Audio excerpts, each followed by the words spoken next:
এই সময়টা পেয়ে, এই অবকাশ পেয়ে আমরা অধিকাংশ মানুষ লিপ্ত রয়েছি দুনিয়াবী সফলতার পিছনে। কোন ব্যক্তি দুনিয়াতে কতটা সফল হতে পারে বা দুনিয়া থেকে কতটা কামিয়াব হতে পারে, আর এটা আমরা সকলেই হতে চাই। আপনারা এখানে যারা আছেন, এমন কেউ আছেন যে সফলতা পেতে চান না? আছেন কেউ এরকম যে আপনারা অসফল হতে চান, অক্ষম হতে চান, সেটা দুনিয়া হোক কিংবা পরকালে? দেখেন, আল্লাহ সুবহানাহু ওয়া তাআলা কোরআনুল কারীমে সফলতার ডেফিনেশন দিচ্ছেন, সফলতার উদাহরণ আল্লাহ পেশ করতেছেন। আল্লাহ বলছেন ফামান যুহজিহা আনিন নার। আল্লাহ সুবহানাহু ওয়া তাআলা বলছেন সফল সেই ব্যক্তি, সেই সকল ব্যক্তি সফল যাকে পরকালীন জীবনে আল্লাহর আযাব থেকে, জাহান্নাম থেকে মুক্তি দান করা হবে। ওয়া উদখিলাল জান্নাতা ফাকাদ ফাজ, এবং যাকে জান্নাতে প্রবেশ করানো হবে, এই ব্যক্তি হচ্ছে সফল। কিন্তু আমাদের দৃষ্টিতে সফল হচ্ছে সেই ব্যক্তি যার সমাজে একটা ভালো বাড়ি গাড়ি আছে, যার একটা ভালো মান মর্যাদা স্ট্যাটাস নিয়ে সে সমাজে চলাফেরা করতে পারতেছে, এ হচ্ছে সফল। কিন্তু প্রকৃত সফলতার ডেফিনেশন আল্লাহ দিচ্ছেন যে এই ব্যক্তি সফল যে ব্যক্তি আল্লাহর আযাব থেকে মুক্তি পেয়ে গিয়েছে, এই ব্যক্তি সফল যে ব্যক্তি জাহান্নাম থেকে মুক্তি পেয়ে গিয়েছে এবং আল্লাহর জান্নাতে প্রবেশ করতে পেরেছে। এই হচ্ছে সফলতা। আর এই সফলতা আমরা সকলেই চাই। নাকি কেউ এমন আছেন যে সফলতা চান না? আছেন কেউ? আপনারা আমার সাথে একটু কথা বলবেন। যদি কথা না বলেন আমি হয়তো বুঝতে পারবো না আপনারা যে আমার আলোচনা বুঝতে পারতেছেন। আপনারা যদি একটু কথা বলেন আমার সাথে, তাহলে আমার আলোচনা করতে সহজ হবে ইনশাআল্লাহ। তো দেখুন, সফল আমরা সকলেই হতে চাই। সফল হওয়ার জন্য আল্লাহ সুবহানাহু ওয়া তাআলা কিছু প্রেসক্রিপশন, কিছু নিয়ম পদ্ধতি, কিছু থিওরি দিচ্ছেন। এগুলো যারা মেনে নিবে আল্লাহ এদেরকে সফলতা দিবে। এর মধ্যে প্রথম যে কথা আল্লাহর, সেটা হচ্ছে কদ আফলাহাল মুমিনুন। কিয়ামতের ময়দানে শুধুমাত্র সফলতা পাবে, কামিয়াব হতে পারবে, মুক্তি পাবে মুমিনগণ। বলেন তো কারা? মুমিনগণ। আপনারা কি মুমিন হতে চান? আপনি কতটা মুমিন আর কতটা বেঈমান, আজকে এটা আমি ইনশাআল্লাহ প্রমাণ করে দেব এখানে। দেখেন, আপনাদের কাছে যদি প্রশ্ন করা হয় আপনারা কোন ধর্মের অনুসারী, বা আপনারা কি আল্লাহকে, রাসূলকে পরিপূর্ণভাবে বিশ্বাস করেন কিনা, আমি এটা জানি যে আপনাদের সকলের কাছ থেকে এই অ্যান্সার, এই উত্তরটাই আসবে যে আমরা বিশ্বাস করি আল্লাহকে। কিন্তু আমাদের এই বিশ্বাস, আমাদের এই দাবি, আমরা যে বলি আমরা আল্লাহকে বিশ্বাস করি, আমরা পরকালে বিশ্বাস রাখি, মুহাম্মদ সাল্লাল্লাহু আলাইহি ওয়াসাল্লামকে আমাদের নেতা হিসাবে, আদর্শ হিসাবে, মডেল হিসাবে গ্রহণ করে নিয়েছি, আপনার এই বক্তব্য, আপনার এই কথা কতটা সত্য, কতটা মিথ্যা, এটা আজকে যাচাই করবো আমরা ইনশাআল্লাহ। দেখেন, আমরা যে মুখে বলি যে আমরা আল্লাহকে বিশ্বাস করি, পরকালে বিশ্বাস রাখি, আল্লাহর প্রতি ঈমান এনেছি, পরকালের প্রতি ঈমান এনেছি, রাসূলকে আদর্শ হিসাবে মেনে নিয়েছি, জান্নাত জাহান্নাম বিশ্বাস করি, আখিরাত বিশ্বাস করি, মৃত্যু চিরন্তন সত্য, এগুলো বিশ্বাস করি। এটা যে বিশ্বাস করি, এই কথা যে মুখে বলি, আমাদের এই মুখের কথা কি কাল কিয়ামতের ময়দানে আমাদেরকে মুক্তি দিতে পারবে? আল্লাহ সুবহানাহু ওয়া তাআলা বলছেন সূরা আনকাবুতে, দেখেন যে আলিফ লাম মিম আহাসিবান নাস। আপনি যেই চিন্তা ভাবনা করেন যে আমি আল্লাহকে বিশ্বাস রাখি, পরকালে বিশ্বাস রাখি, হয়তো আল্লাহ আমাকে মুক্তি দিয়ে দিবে, আপনি যে এই বিশ্বাস রাখেন, আপনার এই চিন্তাধারাকে, আপনার এই উদ্দেশ্যকে কেন্দ্র করে আল্লাহ কোরআনে আয়াত অবতীর্ণ করেছেন যে মানুষ কি মনে করে, আহাসিবান নাস, মানুষ কি এটা ধারণা করে, মনে করে যে আইয়াকুলু আমান্না, আমরা আল্লাহর প্রতি ঈমান এনেছি, আল্লাহকে রব হিসাবে মেনে নিয়েছি, আর আমাদেরকে এমনিতেই ছেড়ে দেওয়া হবে? এটা আল্লাহর প্রশ্ন যে মানুষ তোমরা কি মনে করো যে তোমরা, আমি আল্লাহর প্রতি ঈমান এনেছো আর তোমাদেরকে পরীক্ষা ছাড়াই, তোমাদেরকে যাচাই করা ছাড়াই তোমাদেরকে ছেড়ে দেওয়া হবে? আল্লাহ বলছেন এটা কখনো হবে না। ফালা ইয়ালামান্নাল্লাহু আল্লাযীনা সাদাকু, তোমাদের পূর্বে যারা ছিল, তোমাদের আগে যারা অতীত হয়ে গিয়েছে, এই পৃথিবীতে যারা যত আম্বিয়ায়ে কেরাম, যত নবী রাসূলগণ, যত সাহাবায়ে কেরাম, আরো যারা এসেছে, সকলকেই এই পরীক্ষার সম্মুখীন করা হয়েছে এবং তোমাদেরকেও পরীক্ষা করেই আল্লাহ সুবহানাহু ওয়া তাআলা সেদিন মুক্তি দিবেন। আল্লাহ এটা যাচাই করবেন, ওয়ালা ইয়ালামান্নাল কাযিবিন, কারা তাদের দাবিতে সত্যবাদী ছিল এবং কারা তার দাবিতে মিথ্যাবাদী ছিল। আপনি যে দাবি করতেছেন মুসলিম, আপনি যে দাবি করতেছেন ইমানদার, আপনি যে দাবি করেন আপনি প্রকৃত নামাজি, আপনি যে নিজেকে দাবি করেন আপনি হাজি, আপনার এই হাজি, আপনার এই নামাজি, এই কথা বলা কতটা গ্রহণযোগ্য, এটা আল্লাহ কিয়ামতের ময়দানে প্রমাণ করবেন। কিসের ভিত্তিতে? আপনার আমলের ভিত্তিতে, আপনার কাজগুলোর ভিত্তিতে আল্লাহ সুবহানাহু ওয়া তাআলা প্রমাণ করবেন আপনি মুসলিম কি মুসলিম না। দেখেন, এবার আপনাকে আমি প্রথমত ঈমানটা দেখাই। ইমানটা কি জিনিস? আপনি যে বলেন যে আমরা আল্লাহর প্রতি ইমান এনেছি, আপনার ইমান আর সাহাবায়ে কেরামের ইমানকে একটু জাস্টিফাই করুন, একটু সামনে নিয়ে আসুন। দেখেন তার ইমানের সাথে, তাদের ইমানের সাথে, তাদের আকীদার সাথে, তাদের বিশ্বাসের সাথে আপনার বিশ্বাস, আপনার আকীদা, আপনার ইমানটা মিলে কিনা। কারণ তারা যে ঈমান আল্লাহর প্রতি রেখেছিল সেই ঈমানের উপর আল্লাহ নিজে সন্তুষ্টি। কোরআন আয়াত আপনারা পড়েন নাই? রাদিয়াল্লাহু আনহুম ওয়া রাদু আন, আল্লাহ তাদের উপর সন্তুষ্ট এবং তারাও আল্লাহর উপর সন্তুষ্ট। আমরা যখন কোন সাহাবায়ে কেরামের নাম নেই তখন কি বলি? যে আবু হুরায়রা রাদিয়াল্লাহু আনহু। রাদিয়াল্লাহু আনহু কেন বলি? যে আল্লাহ তাদের উপর সন্তুষ্ট। তারা যেই বিশ্বাস, তারা যেই ঈমান আল্লাহর প্রতি নিয়ে এসেছিল, এই ঈমানের উপর, এই বিশ্বাসের উপর আল্লাহ সন্তুষ্ট ছিল। তো সেই ঈমানকে আর আমাদের ঈমানকে আজকে আমরা একটু জাস্টিফাই করি। দেখেন, আপনারা হয়তো মেরাজের ঘটনা জানেন। মেরাজের ঘটনা আপনারা জানেন না? আল্লাহ নবী সাল্লাল্লাহু আলাইহি ওয়াসাল্লাম এই পৃথিবী থেকে সপ্তম আকাশ ভ্রমণ করে সিদরাতুল মুনতাহার দ্বার প্রান্তে গিয়ে আল্লাহর সাথে কথা বললেন। বিভিন্ন আম্বিয়া আলাইহিস সালাতু ওয়াস সালামদের সাথে দেখা সাক্ষাৎ হলো, জান্নাত জাহান্নাম পরিদর্শন করলেন। এই যে মেরাজে ঘটে যাওয়া অলৌকিক, বিস্ময়কর, আকস্মিক কিছু ঘটনা রাসূলের সাথে ঘটলো। আল্লাহ নবী সাল্লাল্লাহু আলাইহি ওয়াসাল্লাম যখন মেরাজ থেকে আসলেন, তার সাথে এই অলৌকিক, আকস্মিক, বিস্ময়কর কিছু ঘটনা ঘটে যাওয়ার পর আল্লাহ নবী সাল্লাল্লাহু আলাইহি ওয়াসাল্লাম সে সময়ের, হাদিসটাকে একটু বোঝার চেষ্টা করেন, সে সময়ের তথাকথিত ঈমানদার ব্যক্তি যারা ছিল, যারা নিজেদেরকে ঈমানের দাবিদার করত। আপনারা নিজেদেরকে ঈমানদার দাবি করেন না, মুসলিম দাবি করেন না? সে যুগে যারা নিজেদেরকে ঈমানদার দাবি করত, তাদের কাছে আল্লাহ নবী সাল্লাল্লাহু আলাইহি ওয়াসাল্লাম এসে যখন মেরাজের এই অলৌকিক বার্তাগুলি, এই ঘটনাগুলি পেশ করলেন, সে সময়ের ঈমানদার ব্যক্তিদের বক্তব্য কি ছিল জানেন? সে সময়ের ঈমানদার ব্যক্তিরা বলতেছিল যে মুহাম্মদ সাল্লাল্লাহু আলাইহি ওয়াসাল্লাম এই কথাগুলি, এই মেরাজের অলৌকিক ঘটনাগুলি এখন না বলে তিনি পরে বললেও পারতেন। তিনি যে বললেন এক রাত্রিতে সপ্তম আকাশ ভ্রমণ করেছে, আল্লাহর সাথে কথা বলেছে, নবী রাসূলদের সাথে সাক্ষাৎ হয়েছে, জান্নাত জাহান্নাম পরিদর্শন করেছে, এগুলো আসলে মেনে নেওয়ার মতো না, গ্রহণ করার মতো না। কি আজীব কথাবার্তা! এই বক্তব্য ছিল সে সময়ের ঈমানদার ব্যক্তি যারা, তাদের বক্তব্য। আর যারা তাদের চাইতে একটু দুর্বল ঈমানের অধিকারী ছিল, যাদের ঈমান একটু তাদের চাইতে কম ছিল, যেমন আমাদের ঈমানের ক্ষেত্রে অনেক ঘাটতি, এরকম যারা ছিল সে সময়ের, তাদের কাছে যখন আল্লাহ নবী সাল্লাল্লাহু আলাইহি ওয়াসাল্লাম এই ঘটনাগুলি বললেন মেরাজের, সে সময়ের দুর্বল ঈমানের অধিকারী ব্যক্তিদের বক্তব্য ছিল যে মনে হয় আবু জাহেল আবু লাহাবের কথাই সত্য। আবু জাহেল আবু লাহাব যে বলেছিল এ বেটা মুহাম্মদের মাথায় সমস্যা, এ অসুস্থ, পাগল, মেন্টাল, আসলেই এ পাগল, আসলেই এ মেন্টাল, তা না হলে কি কথাবার্তা বলতেছে, আজীব কথাবার্তা। এক রাত্রিতে সপ্তম আকাশ ভ্রমণ করা যায়, আল্লাহর সাথে কথা বলা যায়, জান্নাত জাহান্নাম পরিদর্শন করা যায় এক রাত্রিতে, এগুলো মেনে নেওয়ার মতো না। কাজেই রাসূলের কথার উপর বিশ্বাস তো করলই না, পক্ষান্তরেই আবু জাহেল আবু লাহাবের কথার উপর স্বীকৃতি দিল যে আবু জাহেল আবু লাহাবের কথাই সত্য, এ আসলেই পাগল। তা না কি আবল তাবল বলতেছে। এই ধর্মটা আজকে অনেক মানুষের কাছে পাগল মনে হয়। মানুষ বলে যে হুজুররা পাগল হয়ে গিয়েছে, হুজুররা মানুষদেরকে ওই কবরের আযাবের ভয় দেখিয়ে, জাহান্নামের ভয় দেখিয়ে, পরকালের ভয় দেখিয়ে মানুষকে ঘায়েল করতে চায়। এ সমস্ত কথা বলে না অনেক মানুষ। এই কথাগুলি রাসূলকে বলেছিল সে সময়ের যারা দুর্বল ঈমানের অধিকারী, যে রাসূলের কথার উপর ঈমান আনলই না, পক্ষান্তরে আবু জাহেল আবু লাহাবের কথার উপর স্বীকৃতি দিল। আর যারা মুনাফিক ছিল সে সময়ের, সেই যুগের যারা মুনাফিক ছিল তাদের অবস্থান কোথায় দাঁড়িয়েছিল? সে সময়ের যারা মুনাফিক ছিল এদের নিকট যখন এই কথাগুলি বলা হলো, তারা এই কথা শুনেই দৌড়ে গিয়ে হযরত আবু বকর রাদিয়াল্লাহু আনহুর বাড়ির সামনে হাজির হয়েছে যে আবু বকর বের হয়ে আসো। আবু বকর রাদিয়াল্লাহু আনহু যখন বের হয়ে আসলেন, সে সমস্ত মুনাফিকরা একে একে রাসূলের এই মেরাজের অলৌকিক ঘটনাগুলি পেশ করলেন তাদের কাছে।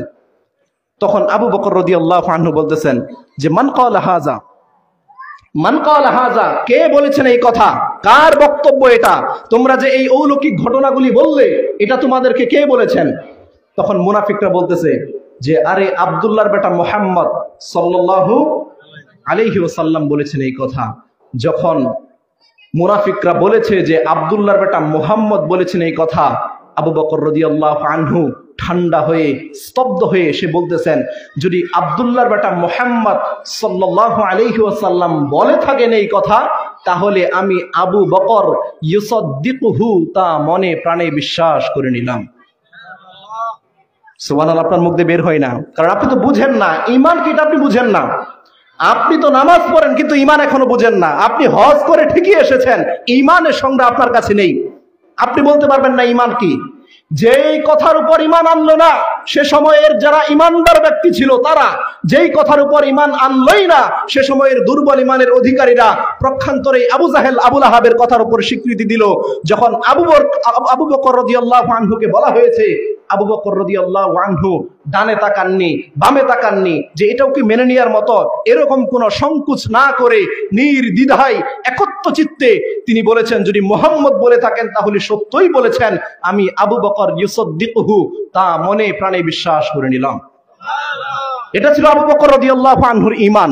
আপনি এবার বুকে হাত দিয়ে বলেন তো, এই ঈমান, এই আকীদা, এই বিশ্বাস কি আপনার ধর্মের প্রতি আছে, শরীয়তের প্রতি আছে? বুকে হাত দিয়ে বলেন।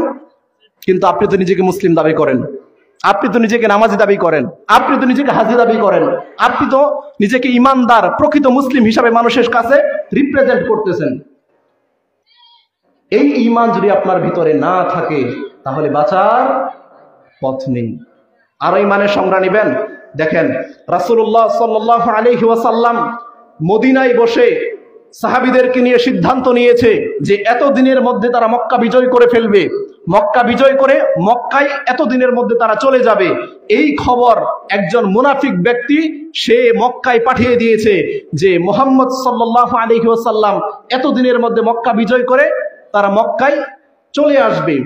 আল্লাহ সুবহানাহু ওয়া তাআলা এই খবর জিবরাইল আলাইহিস সালাতু ওয়াস সালামের মাধ্যমে আকাশ থেকে অবতীর্ণ করছেন যে মুহাম্মদ, ওই যে একটা বৃদ্ধ মহিলা তোমাদের গোপন খবরকে ফাঁস করে দিল, তোমাদের গোপন কথাকে বার্তাকে ফাঁস করে দিল।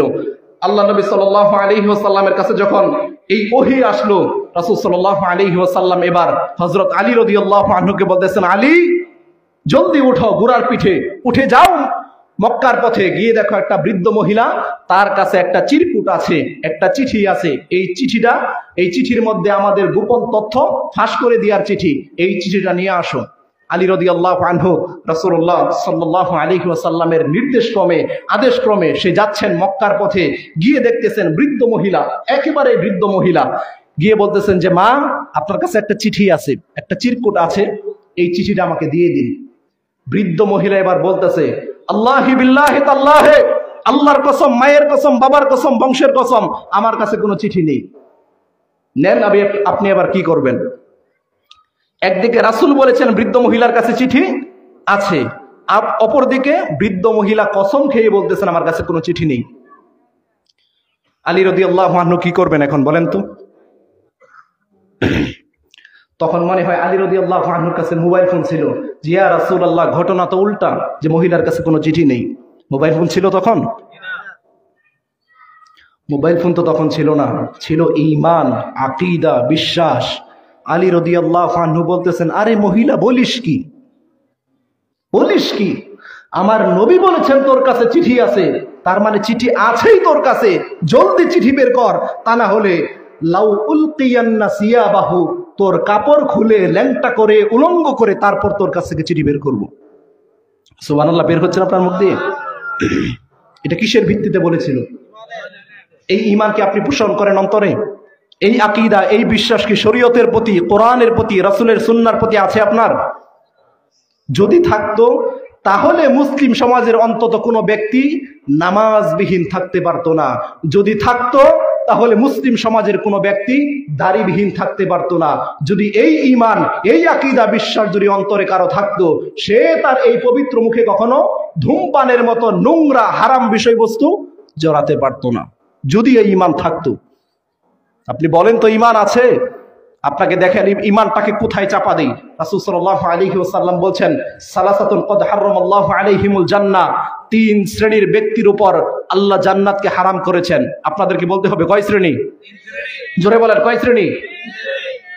এক নাম্বার, মুদমিনুল খামার, যারা নিয়মিত নেশা জাতীয় দ্রব্য সেবন করে, বিড়ি, সিগারেট, গুল, আলাপাতা, গাঁজা, জুয়ানি, ফেন্সিডেল, হিরোইন, তামাক, ইয়াবা, যাই বলেন না কেন, এগুলো যারা সেবন করে এদের উপর জান্নাত হারাম। এটা কে বলেছেন বলেন তো? আল্লাহর রাসূল সাল্লাল্লাহু আলাইহি ওয়াসাল্লাম বলেছেন। আর রাসূল সাল্লাল্লাহু আলাইহি ওয়াসাল্লাম কি নিজের মন মতো কিছু বলতেন? তিনি যা বলতেন, ইন হুয়া ইল্লা ওয়াহয়ুই ইউহা, আল্লাহর পক্ষ থেকে তার উপর যা ওহী করা হতো, তাকে যা জানানো হতো তিনি তাই বলতেন। তার মানে রাসূল বলেছেন মানে আল্লাহ বলেছেন। কে বলেছেন? আল্লাহ বলেছেন। আল্লাহ বলছেন 3 শ্রেণীর ব্যক্তির উপর জান্নাত চিরতরে হারাম। যারা এই নেশা জাতীয় দ্রব্যের সাথে সম্পৃক্ত আছে, এ ব্যক্তি নামাজি হোক, এ ব্যক্তি হাজি হোক, এ ব্যক্তি যত বড় দানশীল হোক না কেন, এর উপর জান্নাত হারাম। কে বলেছেন? বলেন তো বুকে হাত দিয়ে, এই হাদিসগুলোর উপর আপনাদের বিশ্বাস হয়? বলেন কতটুকু বিশ্বাস রাখেন আপনি?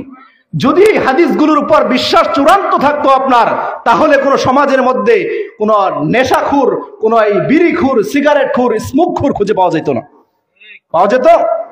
পাওয়া যেত না। কিন্তু বিশ্বাস এগুলো নেই। ওই যে মুখে বলেন আপনি বিশ্বাস করেন আল্লাহর প্রতি, মুখে বলেন আপনি শরীয়তের প্রতি বিশ্বাস রাখেন, মুখে বলেন যে রাসূলের কথার উপর আপনি বিশ্বাস রাখেন, কিন্তু আপনার অন্তরে বিশ্বাসের ছিটে ফোঁটাও নেই। বিষ খেয়েছেন কখনো কেউ আপনারা? বিষ খান কেউ আপনারা? কেন খান না? খেলে মারা যাবেন। বিষের উপর আপনার বিশ্বাস কিন্তু চূড়ান্ত। খেলেই মারা যাবেন বিধায় আপনি খান না। বিষ খেলেই মারা যাবেন বিধায় আপনি খান না। আচ্ছা বিষ বাদ দেন, দুধ আর আনারস একসাথে খেয়েছেন কখনো? কেন খান না? দুধ এবং আনারসের মিশ্রণে সেটা বিষ হয়ে যায়, আমরা জানি। এটা শুনে এসেছি, কিন্তু এটার কোনো যাচাই মানে সত্যায়ন দেখি নাই। আমরা শুনে এসেছি একটা বিষয়, এজন্যই আমরা খাই না যে খেলেই মারা যাব। এটার উপর বিশ্বাস আমাদের চূড়ান্ত আছে, খেলেই মারা যাব বিদায় দুধ আর আনারস একসাথে খাই না। কিন্তু আমি যেই শরীয়তের কথা বলছি, যেই ধর্মের কথা আপনাকে বলছি, যেই কিতাবের কথা বলছি, যেই সুন্নাহর কথা বলছি, এই সুন্নাহর উপর, এই শরীয়তের উপর, এই ইসলামের উপর, এই কোরআনের উপর এর চাইতেও লক্ষ লক্ষ কোটি কোটি গুণ বিশ্বাস রাখতে হবে। যদি রাখতে পারেন তাহলেই আপনার জন্য মুক্তি আছে। আপনি নামাজ কেন পড়তে পারেন না? আপনার সমস্যা তো ঈমানের মধ্যে। আপনি ধূমপান কেন সেবন করেন? আপনার সমস্যা ঈমানে, বিশ্বাসের মধ্যে সমস্যা। আপনি বলেন আপনি আল্লাহকে বিশ্বাস করেন, আপনার এই বিশ্বাসের চারানা বাস্তবায়ন তো আপনার জীবনে নেই।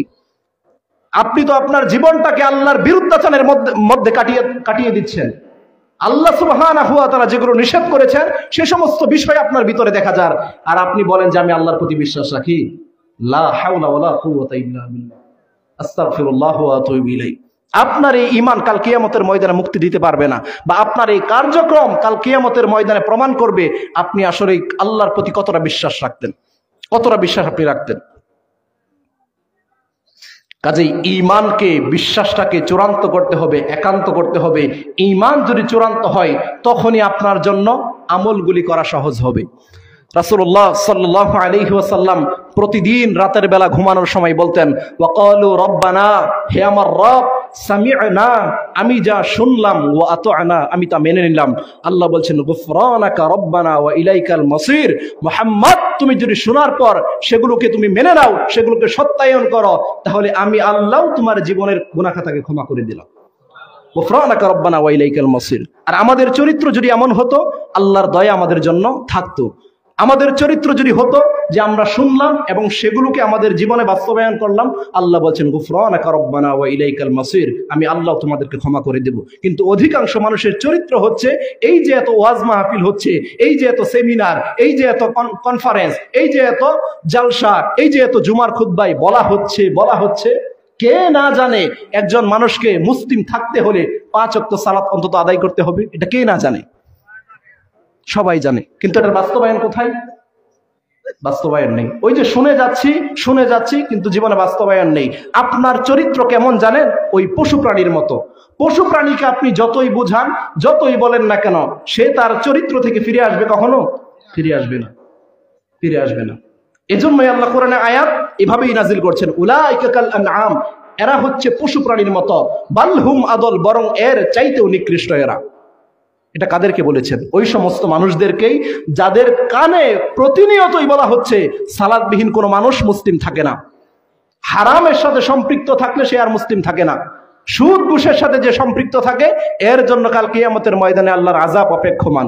এই কথাগুলোই তো প্রতিনিয়ত বলা হচ্ছে, ইসলামের এই কথাগুলোই তো আপনাদের সামনে তুলে ধরা হচ্ছে, কিন্তু এটার বাস্তবায়ন আপনি করতে পারেন। আপনার ঈমানের সমস্যা, আপনার বিশ্বাসের সমস্যা।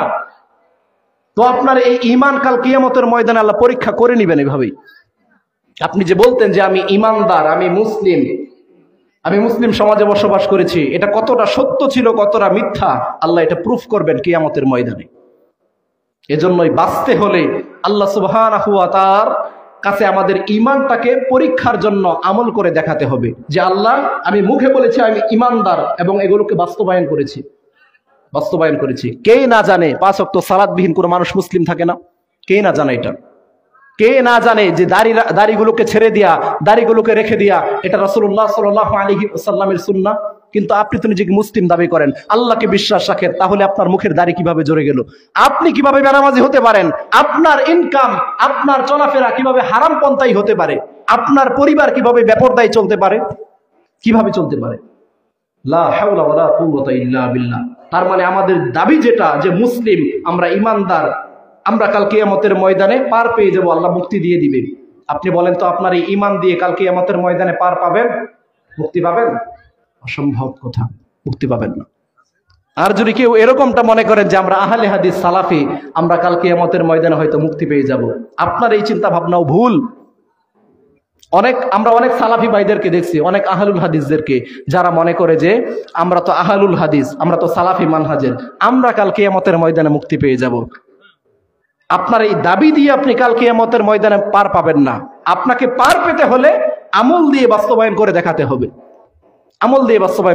হবে, কারণ আপনার দাবির চাইতেও ইহুদি খ্রিস্টানদের দাবি অনেক বড় ছিল। জানেন ইহুদি খ্রিস্টানরা কি বলতো? ইহুদি খ্রিস্টানরা ঈসা আলাইহিস সালাতু ওয়াস সালামকে আল্লাহর পুত্র মনে করে না? ঈসা আলাইহিস সালাতু ওয়াস সালামকে আল্লাহর পুত্র মনে করে তারা। তাদের দাবি ছিল যে আমরা আল্লাহর সন্তানদের সন্তান। আপনি তো সাধারণ দাবি করেন যে আমরা আহলুল হাদিস, কোরআন সুন্নাহর অনুসারী, আর তাদের দাবি হচ্ছে আমরা আল্লাহর সন্তানদের সন্তান, তার মানে আল্লাহর বংশেরই আমরা। এরকম দাবি ছিল তাদের। কিন্তু তারা কি এই দাবি করে কাল কিয়ামতের ময়দানে মুক্তি পাবে? মুক্তি পাবে না। আমরাও মুক্তি পাবো না যদি আমরা আমল দিয়ে সেগুলোকে বাস্তবায়ন করে না দেখাই। আমাদের বাঁচার পথ একটাই, সেটা হচ্ছে আমল করতে হবে। কারণ কাল কিয়ামতের ময়দানে আল্লাহ সুবহানাহু ওয়া তাআলা ফায়সালাটা করবেন শুধুমাত্র আমলের ভিত্তিতে। আপনি আমল করেছেন, সেটার ভিত্তিতেই আল্লাহ সুবহানাহু ওয়া তাআলা আপনাকে মুক্তি দিবে। রাসূলুল্লাহ সাল্লাল্লাহু আলাইহি ওয়াসাল্লাম বলছেন, ইন্নাল্লাহা, নিশ্চয়ই আল্লাহ, লা ইয়ানজুরু, তিনি এগুলো দেখবেন না, আল্লাহ খেয়াল করবেন না, ইলা সুওয়ারিকুম, তোমাদের কার সুরত, আকৃতি, প্রকৃতি, কে দেখতে কত সুন্দর, স্মার্ট, হ্যান্ডসাম, এগুলো আল্লাহ দেখবেন না। কার কত টাকা পয়সা, ধন দৌলত আছে, বাড়ি গাড়ি আছে, কিচ্ছু দেখবেন না আল্লাহ। আল্লাহ কি দেখবেন? ওয়ালাকি ইয়ানজুরু ইলা কুলুবিকুম, আল্লাহ তো দেখবেন তোমাদের কলব, তোমাদের অন্তরে কি ছিল, ওয়া আমালিকুম, এবং তোমরা আমলে কি বাস্তবায়ন করেছো। আপনার অন্তরে যেটা আছে এবং আপনি বাস্তবায়ন যা করেছেন, এটার ভিত্তিতেই কাল কিয়ামতের ময়দানে আপনার মুক্তি মিলবে। কাজেই আপনি বলবেন যে আমি ইমানদার মুসলিম, কিন্তু আপনার চলাফেরা হবে ওই ইহুদি খ্রিস্টানদের মতো, আপনার চলাফেরা হবে ওই বিজাতীয় কালচারের উপরে, আপনি কাল কিয়ামতের ময়দানে মুক্তি পাবেন না, মুক্তি আপনাকে দিতে পারবে না। আজকে অধিকাংশ মুসলিমদের চরিত্রই হচ্ছে ইহুদি খ্রিস্টানদের মতো। আপনি খোঁজ নিয়ে দেখেন, তারা যেন আল্লাহর সাথে বিরোধিতায় লিপ্ত হয়েছে, মানে আল্লাহর সাথে যুদ্ধে লিপ্ত হয়েছে। আল্লাহ সালাতের কথা বলে, ও সালাতবিহীন থাকে। আল্লাহ বলেছেন হালাল পন্থায় ব্যবসা করো, হালাল পন্থায় ইনকাম করো, কিন্তু ও সুদের সাথে সম্পৃক্ত, সুদটাকেই বেছে নিয়েছে। আল্লাহ বলছেন যে তুমি কোরআন তেলাওয়াত করো, ও মিউজিকটাকেই গ্রহণ করে নিয়েছে, ওর কাছে মিউজিকটাই ভালো লাগে। মানে আল্লাহ যা বলেছেন টোটালি যেন তার বিরুদ্ধাচরণ, টোটালি মানে আল্লাহর সাথে মনে হয় যুদ্ধে লিপ্ত হয়েছে। আল্লাহ তুমি যেটা বলবো ওটার বিরুদ্ধেই আমি চলবো। এটা হচ্ছে আজকে অধিকাংশ মুসলিমদের চরিত্র। মুসলিম সমাজগুলোই এমন। আপনি এমন কোন সমাজ পাবেন না যে সমাজের মধ্যে গান মুক্ত, যে সমাজ সিগারেট মুক্ত, স্মোক মুক্ত, এমন একটা সমাজ খুঁজে পাবেন না বাংলার জমিনে। অথচ এটা মুসলিম কান্ট্রি, মুসলিমদের দেশ। এই পরিবেশ হলো কিভাবে? মুসলিমদের চরিত্র কি এমন হওয়ার কথা ছিল? রাসূলুল্লাহ সাল্লাল্লাহু আলাইহি ওয়াসাল্লামের যুগটা কেমন ছিল? আর ইসলাম আসার পূর্বে জাহিলি যুগে, অসভ্যতার যুগে, বর্বরতার যুগে, বেহায়াপনার যুগে ছিল এই দৃশ্য। যখন ইসলাম চলে এসেছিল এই দৃশ্য তো তখন ছিল না। সেই জাহিলি যুগের অসভ্য, বর্বর, হিংস্র, পশুত্বের আচরণের অধিকারী যে সমস্ত মানুষ ছিল, ইসলাম আসার পরে তাদেরকে সোনার মানুষে পরিণত করেছিল। কিন্তু সেই ইসলাম তো বাংলাদেশে এখনো আছে, কিন্তু আপনি আমি পরিবর্তন হতে পারছি না। কেন হতে পারছি না? আপনার আমার জীবনের যত কার্যক্রম আছে সবকিছু সেই জাহিলি কালচার। আপনি খোঁজ নিয়ে দেখেন যে এই জাহিলিয়াতের লোকদেরকে আপনি বর্বর, অসভ্য, বেহায়া বলেন, তাদের চরিত্র কি ছিল? কি এমন বৈশিষ্ট্যের উপর ভিত্তি করে আপনি তাদেরকে জাহেল বলেন? কি এমন বৈশিষ্ট্যের উপর ভিত্তি করে আপনি তাদেরকে বর্বর, অসভ্য, হিংস্র বলেন? কয়েকটা, হাতে গোনা কয়েকটা বৈশিষ্ট্য তাদের মধ্যে ছিল, যেই বৈশিষ্ট্যগুলোর কারণে তাদেরকে আপনি বর্বর বলেন, অশিক্ষিত বলেন, মূর্খ বলেন, বেহায়া বলেন। জানেন সেই বৈশিষ্ট্যগুলো কি? 1 নম্বর বৈশিষ্ট্য, তারা পরস্পরে হত্যাকাণ্ড ঘটাতো। এই হত্যাকাণ্ড কি মুসলিম সমাজে আছে না এখন? আরে মুসলিম সমাজে একজন মুসলিম সে তার নিজের ভাইকে হত্যা করে দিচ্ছে, বাবা তার সন্তানকে হত্যা করে দিচ্ছে, সন্তান তার মাকে হত্যা করে দিচ্ছে। এরকম নিউজ, এরকম ঘটনা, এরকম খবর তো আমরা প্রতিনিয়তই শুনতে পাচ্ছি বিভিন্ন টিভি চ্যানেলে। তো এই কালচার তো ছিল জাহিলি যুগে, মুসলিম সমাজের মধ্যে ঢুকলো কিভাবে? কিভাবে ঢুকলো? এটা ছিল 1 নম্বর বৈশিষ্ট্য তাদের। 2 নম্বর ছিল যে সে যুগে জেনা, ব্যভিচার, ধর্ষণ, রাহাজানি এগুলোর হার ব্যাপক হারে ছয়লাভ ছিল, যেটা মুসলিম সমাজ যদি বলতে চান এমন একটা সমাজ, এমন একটা জায়গা খুঁজে পাবেন না যেখানে এই জেনা, ব্যভিচার, ধর্ষণ, রাহাজানি নেই। ইভেন ওয়াজ মাহফিলের মধ্যেও এখন এই জেনা, ব্যভিচার ঢুকে গিয়েছে। ওয়াজ মাহফিলের মধ্যে, এই ওয়াজ মাহফিলের কোনো প্রয়োজন নেই। যেখানে আপনি মা বোনদেরকে সেফটি দিতে পারবেন না, নিরাপত্তা দিতে পারবেন না, যেখানে যুবক যুবতী অবাধভাবে মেলামেশা করবে, এই ওয়াজ মাহফিলের কোনো প্রয়োজন নেই। ইসলাম আপনাকে বাধ্য করে নাই যে এই ওয়াজ মাহফিল করতে হবে, বাধ্য করে নাই। এই ওয়াজ মাহফিল গুলো আজকে একটা কালচারে, সামাজিক প্রথায় পরিণত হয়েছে। এই ওয়াজ মাহফিলের মধ্য দিয়ে আপনি কতটা ফায়দা নিতে পারছেন বলেন? এই যে ওয়াজ মাহফিল শুনে যাবেন রাত 12টা পর্যন্ত, গিয়ে ফজরের সালাতে অধিকাংশ মানুষই পড়বেন না। ইসলাম যদি থাকতো এদের পাছায় কঞ্চি দিয়ে বাইরে ঠিক করে ফেলতো। ইসলাম যদি সমাজের মধ্যে থাকতো, সমাজে যদি মুসলিম কোন শাসক থাকতো। সমাজে মুসলিম শাসক নেই, সেরকম কোন ব্যক্তিবর্গ নেই, যার ফলশ্রুতিতে আজকে সমাজ এত বেহায়াপনায়, এত নোংরামিপনায় নিমজ্জিত হয়েছে। লা হাওলা ওয়ালা কুওয়াতা ইল্লা বিল্লাহ। আপনি খোঁজ নিয়ে দেখেন, স্কুল কলেজে জেনা, পার্কে পার্কে জেনা, রাস্তাঘাটে জেনা, আনাচে কানাচে জেনা, প্রত্যেকটা জায়গায় বাবা মায়ের অগোচরে জেনা। ইভেন বাবা মা বসে আছে প্রকাশ্যে সন্তান জেনা করতেছে, মা বাবা সেদিকে কোনো ভ্রুক্ষেপই করতেছেন। আপনি খোঁজ নিয়ে দেখেন যে আপনার বন্ধু তার মেয়েকে আপনার বাসায় নিয়ে এসেছে, আর আপনি আপনার বন্ধুর সাথে বসে আছেন, আর আপনার মেয়েটাকে বলতেছেন যে যাও তোমরা আলাদা গিয়ে কথা বলো, মানে প্রকাশ্যে জেনাই তোমরা লিপ্ত হও, সমস্যা নেই। বাবা মা কোনো ভ্রুক্ষেপই করতেছে না সেদিকে। অবস্থা হচ্ছে এটা, মানে পাপকে আজকে মানুষ পাপ মনে করতেছে না। একটা সময় এমন ছিল যে সময় আমাদের কোনো সিনিয়র বড় ভাই কোনো রাস্তা দিয়ে হেঁটে গেলে সেই রাস্তাকে আমরা অতিক্রম করে অন্য রাস্তা দিয়ে যেতাম ভয়ে। কিন্তু এখন অবস্থা কি জানেন? বড় ভাই হেঁটে যাচ্ছে আর ছোট্ট একটা ছেলে সে আরেক মেয়ের হাত ধরে সেই রাস্তা দিয়ে চলাফেরা করতেছে। অবস্থা এমন হয়নি? এটা কিসের ভিত্তিতে হয়েছে? আপনি আমি যখন জবানে তালা দিয়েছি, যখন আমাদের জবানটাকে আমরা বন্ধ করে দিয়েছি, অন্যায়ের প্রতিবাদ করতে ভুলে গিয়েছি, তখন এই অবস্থা হয়েছে। রাসূল সাল্লাল্লাহু আলাইহি ওয়াসাল্লাম কি বলছেন? যে রাসূল সাল্লাল্লাহু আলাইহি ওয়াসাল্লাম বলছেন ইয়াকুলু মান রাআ মিনকুম মুনকার, যখনই দেখবে কোনো মুনকার, কোনো অন্যায় কাজ, অশ্লীল কাজ, ফাহশা কাজ, তখন তোমাদের কাজ হচ্ছে বিয়াদিহি, তোমাদের হাত দ্বারা সেটাকে দমন করে দিয়া। তোমার গায়ে শক্তি আছে, সেই শক্তি সেখানে প্রয়োগ করো, যেখানে অন্যায় হচ্ছে, অশ্লীল হচ্ছে, বেহায়াপনা হচ্ছে। এতটুকু শক্তি যদি কারো গায়ে না থাকে, রাসূল সাল্লাল্লাহু আলাইহি ওয়াসাল্লাম বলছেন তখন তার উচিত হচ্ছে মুখ দিয়ে, জবান দিয়ে, লিসানিহি, তার জবান দিয়ে সেই অন্যায়টাকে বন্ধ করে দিয়া। এতেও যদি কোনো ব্যক্তি অক্ষম হয় যে এতটাও সে পারবে না, তখন তার উচিত হচ্ছে অন্তর দিয়ে সেটাকে ঘৃণা করা। ওয়াযালিকা আদআফুল ঈমান, রাসূল বলেন এটা হচ্ছে ঈমানের একেবারে সর্বনিম্ন স্তর। কিন্তু এই অশ্লীলতা, বেহায়াপনা আপনার সমাজে তো হচ্ছেই, আপনার ঘরে তো হচ্ছেই, আপনার চোখের সামনে আপনার সন্তান সন্তানি করতেছে, আপনি বাধা দিচ্ছেন না। আপনার কাছে এটা নরমাল, ইজি মনে হয়ে গিয়েছে। মানে পাপগুলি আজকে প্রকাশ্যে ব্যাপক হারে ছয়লাভ করেছে। এই জাতিকে আপনি ফিরাতে পারবেন না। যে জাতি প্রকাশ্যে পাপে লিপ্ত হয়ে যায়, পাপাচারে লিপ্ত হয়ে যায়, আর বাধা দেওয়ার মতো কোনো লোক খুঁজে পাওয়া যায় না, এরকম কোনো ব্যক্তি খুঁজে পাওয়া যায় না যে এই অন্যায়টাকে অন্যায় বলে বাধা প্রদান করবে, সে জাতি ধ্বংস হবেই, এতে বিন্দুমাত্র সন্দেহ নেই, কোনো সন্দেহ নেই। অবস্থা হলো এটা আজকে। আপনি খোঁজ নিয়ে দেখেন, এখনো অনেক যুবক, আমরা তো আসার সময় দেখে এসেছি, অধিকাংশ যুবক রাস্তাঘাটে দোকানপাটে বসে আছে। কিন্তু কোরআন এবং হাদিসের যেখানে কথা বলা হয়, এর চাইতে উত্তম কোন স্থান হতে পারে?